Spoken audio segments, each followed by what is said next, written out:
परमेश्वर ने ठान लिया है।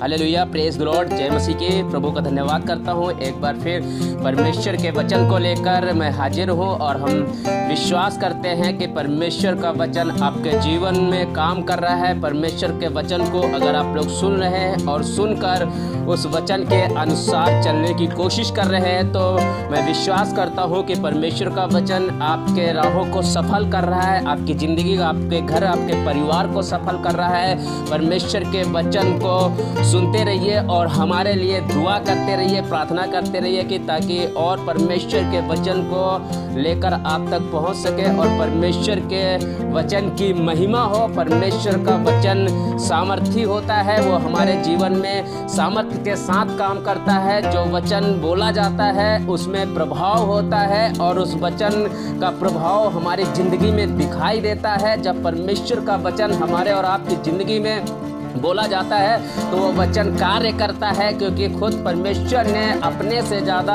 अपने वचन को महत्व दिया है। और उसी वचन को लेकर मैं आज आपके बीच में फिर हाजिर हूँ और यहाँ पर मैं परमेश्वर के वचन को पढ़ना चाहता हूँ। परमेश्वर के वचन में जो बात लिखी हुई आपको मिलेगी, निर्गमन की किताब उसका 3रा अध्याय उसके 16 और 17 मैं आपके लिए पढ़ना चाहता हूँ। और यहाँ पर इस वचन को जब हम पढ़ते हैं तो इसे ध्यान से सुनिएगा कि परमेश्वर का वचन क्या कह रहा है। और यहाँ पर लिखा है कि 3:16 में लिखा है, इसलिए अब जाकर इस्राएली पुरनियों को इकट्ठा कर और उनसे कह, तुम्हारे पिता अब्राहम, इसहाक और याकूब के परमेश्वर यहोवा ने मुझे दर्शन देकर ये कहा है कि मैंने तुम पर और तुमसे जो बर्ताव मिस्र में किया जाता है उस पर भी चित्त लगाया है। हालेलुया।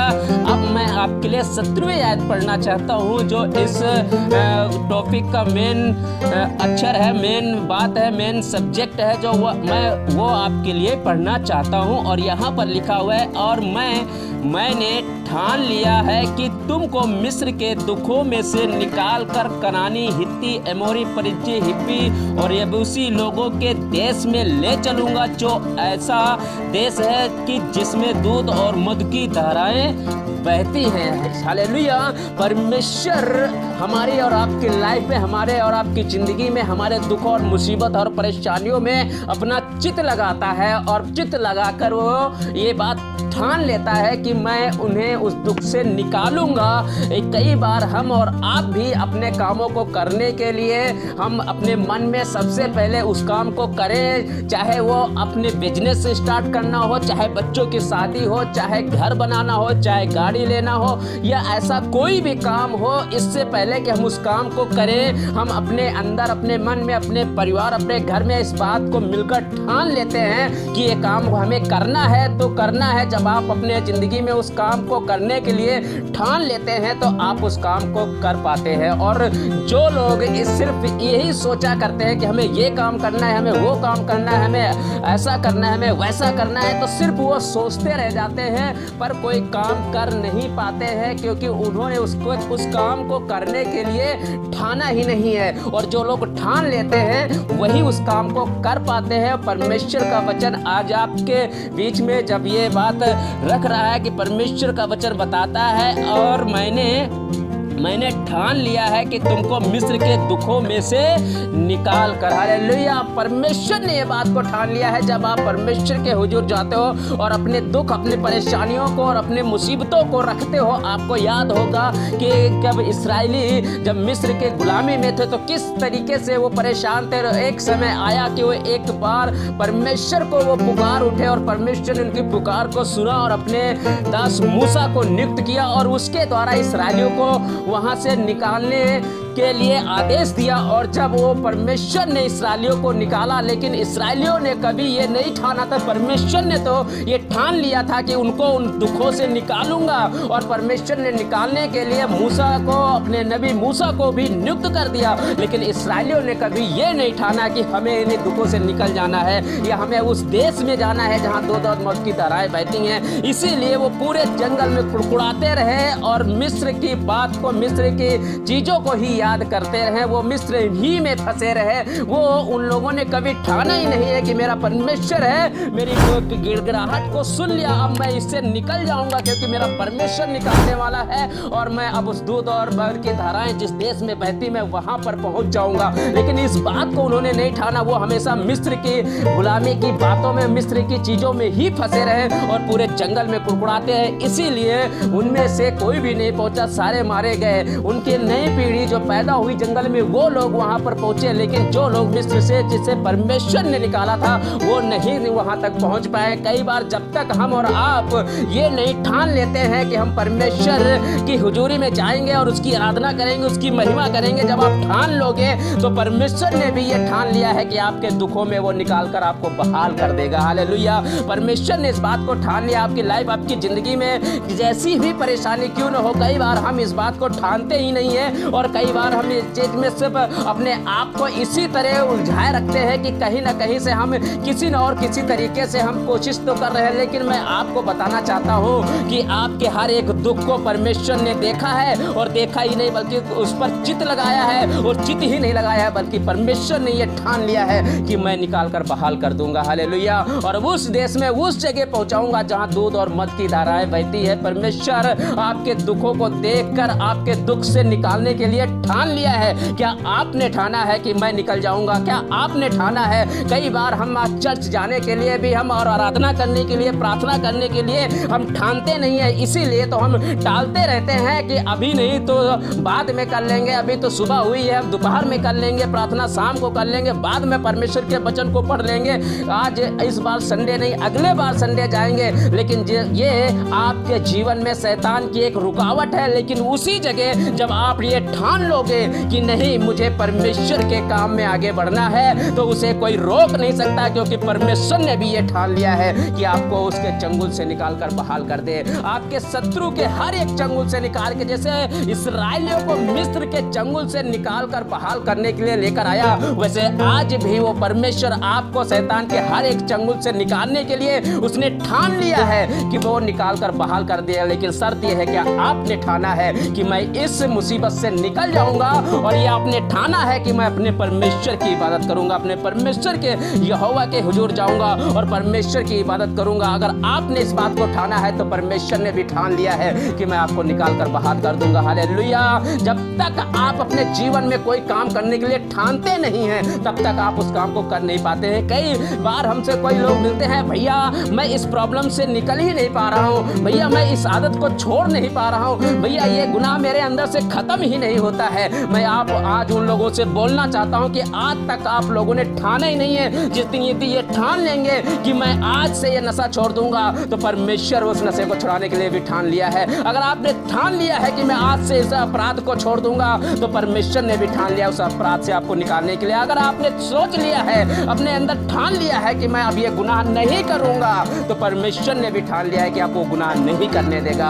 अगर आपने अंदर अब तक आपने ठाना ही नहीं है, और इसीलिए आपके पास ये सवाल होते हैं कि भैया मैं इस प्रॉब्लम से हम छूटना तो चाहते हैं लेकिन हम छूट नहीं पा रहे हैं, हम कोशिश तो कर रहे हैं लेकिन हम फिर भी इस प्रॉब्लम से, दिक्कत परेशानी से, इस नशे के बंधनों से हम निकल नहीं पा रहे हैं। अब निकलना तो चाहते हैं लेकिन आप ठान नहीं रहे हैं, और जिस दिन आप ठान लेंगे, परमेश्वर ने भी ठान लिया है कि आपको निकाल कर बहाल कर देगा। आपने ठाने नहीं है अभी तक, कहते भैया हम प्रॉब्लम में पड़े हैं, भैया हम दिक्कतों में पड़े, हम मुसीबतों में पड़े हुए हैं, ये बीमारी अभी जा ही नहीं रही, दिक्कतें जा नहीं रही है, परेशानियां जा नहीं रही है। मैं सच कहता हूं उस बीमारी में भी आपने ठाना नहीं है। जिस दिन आप उस बीमारी में ठान लोगे कि मैं चंगा हो जाऊंगा, मेरा परमेश्वर चंगा करने वाला है, तो परमेश्वर ने भी ठान लिया है कि आपको चंगा कर देगा। परमेश्वर ने भी ठान लिया है कि आपके जीवन में बहाली आएगा। परमेश्वर ने भी ठान लिया है कि आपके जीवन में सारी तंगहाली को दूर करेगा। हालेलुया। जिस दिन आप ठान लोगे, जब तक आप ठानोगे नहीं तब तक आप कुछ काम कर नहीं पाओ। हम एक जगह और आपको परमेश्वर के वचन को लेकर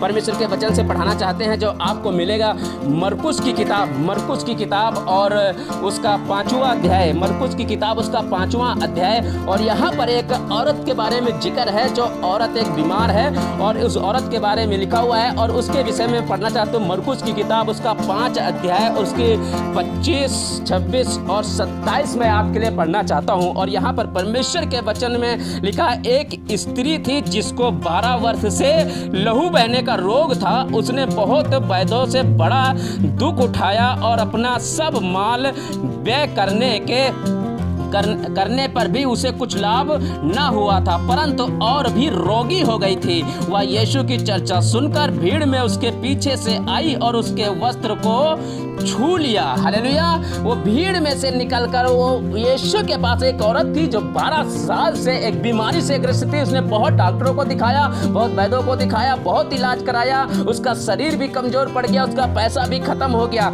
लेकिन उसके जीवन में कोई भी छुटकारा नहीं मिला। लेकिन एक दिन जब वो यीशु की बात को सुना, यीशु की चर्चा सुनी, तो यीशु की चर्चा सुनकर वो भीड़ में आई, भीड़ में ठान लिया। जब भीड़ में चलना कितना मुश्किल है, एक रोगी स्त्री को जो इतनी परेशान है, उसका शरीर बिल्कुल कमजोर हो गया है, जब यीशु चला करता तो भीड़ की भीड़ चला करती थी, और उस भीड़ में से निकल कर उस यीशु मसीह को छूना, यानी कि वो इतने पीछे है, वो भीड़ चली जा रही, तो भीड़ की चर्चा सुनकर आई थी, और जब देखा कि यीशु जा रहा है तो वहां पर वो भीड़ में आए, और भीड़ को चीरते हुए, बाइबल बताते हो भीड़ को चीरते, भीड़ में से वो निकल के गई। भीड़ में जब आप भीड़ में जा रही होगी, कितने लोगों को धक्के लगे होंगे, कितने लोगों ने उसे धक्का मारा, कहीं पर गिरी होगी, कुछ भी, लेकिन उसने एक बात अपने मन में ठान ली थी, एक बात अपने मन में सोच ली थी, और जो मैं आपके लिए पढ़ना चाहता हूँ इसी औरत के बारे में, जो आपको मिलेगा मत्ती की किताब उसका 9वां अध्याय और उसकी 21 से मैं आपके लिए पढ़ना चाहता हूँ। और यहाँ पर लिखा हुआ है, क्योंकि वह अपने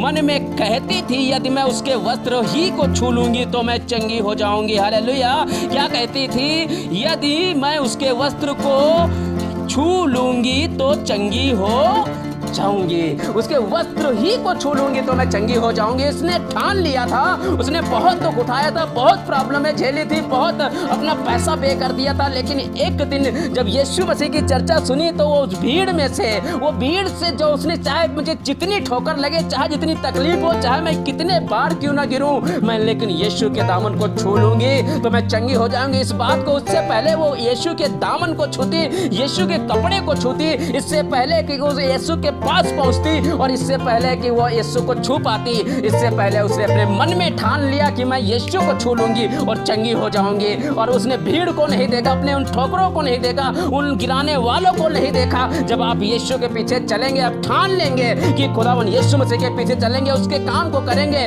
तो बहुत गिराने वाले आपको मिलेंगे, बहुत ठोकर लगाने वाले मिलेंगे, बहुत ऐसी कमजोरियां आपके सामने खड़ी होंगी जो आपको आगे बढ़ने नहीं देंगी। लेकिन मैं आपसे कहना चाहता हूँ, इस औरत की तरह ठान लीजिए कि चाहे जो कुछ हो जाए, मैं यीशु के दामन को छू लूंगी, मैं चंगी हो जाऊंगी। जब इसने ठान लिया तो यीशु मसीह को इसने जाके छू लिया, तो यीशु ने भी ये ठान लिया है कि मैं तुझे इस बीमारी से आजाद कर दूंगा। हालेलुया। यीशु ने भी ये बात को ठान लिया है कि मैं तुझे इस बीमारी से आजाद कर दूंगा। और जब परमेश्वर ने इस बात को ठाना है तो हमें और आपको ठानने की जरूरत है। इस औरत से हमें सीखना चाहिए कि इतनी कमजोर होने के बाद भी, इतनी लाचार होने के बाद भी, इतनी भीड़ होने के बाद भी इसने अपने मन में ठान लिया कि चाहे जितनी ठोकर लगे, चाहे जितनी बार मैं गिरूं, चाहे मेरी हालत कैसी भी क्यों ना हो जाए, मैंने ठान लिया है कि मैं यीशु के दामन को छू लूंगी और चंगी हो जाऊंगी। हालेलुया। और इस औरत ने जाकर उस भीड़ में से गिरते पड़ते जैसे गई और यीशु के पास गई, उसके दामन को छू लिया और वो चंगी हो गई। मैं आज से कहना चाहता हूं कि आप अगर परमेश्वर के पीछे चलने के लिए ठान लेंगे, आपको गिराने वाले लोग खड़े होंगे, लेकिन लोगों की तरफ मत ध्यान दीजिए। गिरिए, उठिए, खड़िए, पड़े, अपने मन में ठान लीजिए कि मैं यीशु के साथ चलूंगा,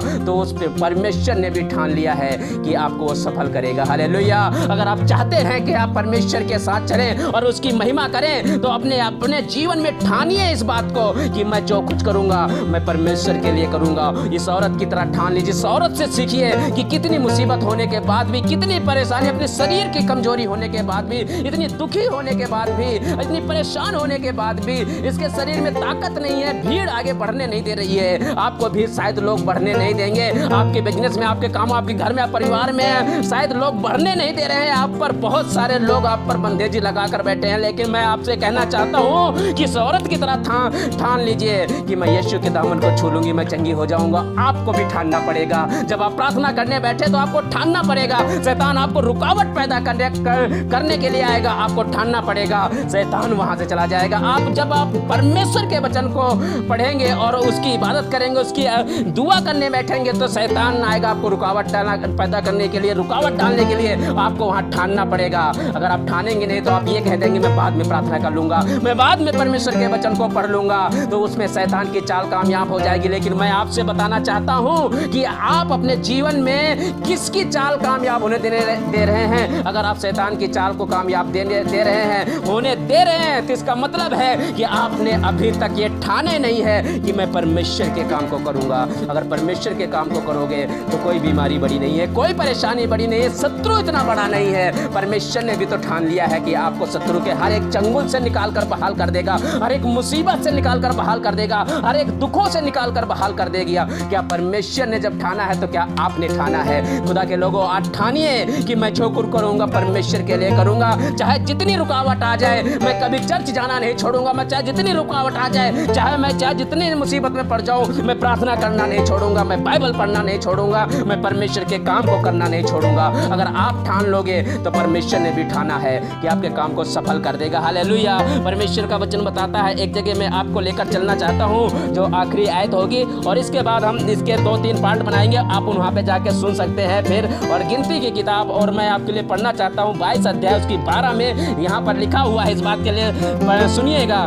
परमेश्वर ने बिलाम से कहा कि तू इनके संग मत जा, उन लोगों को साथ मत दे, क्योंकि वे आशीष के भागी हो चुके हैं। हालेलुया। परमेश्वर ने ये ठान लिया है, और जिस बात को लिए परमेश्वर ने ठान लिया, जिस आशीष के लिए परमेश्वर ने ठान लिया, जिस काम के लिए परमेश्वर ने ठान लिया, आपका शत्रु कितनी भी रुकावट पैदा करने की कोशिश क्यों ना करे, कितने भी अड़ंगे आपके सामने ना लगाए, लेकिन चाहे जितनी कोशिश कर ले उसकी कोई भी कोशिश कामयाब नहीं होगी, क्योंकि परमेश्वर ने ठान लिया है कि वो आशीष आपको मिले तो मिलेगी, वो बरकत आपको मिलेगी तो मिलेगी, वो छुटकारा आपको मिले तो मिलेगा।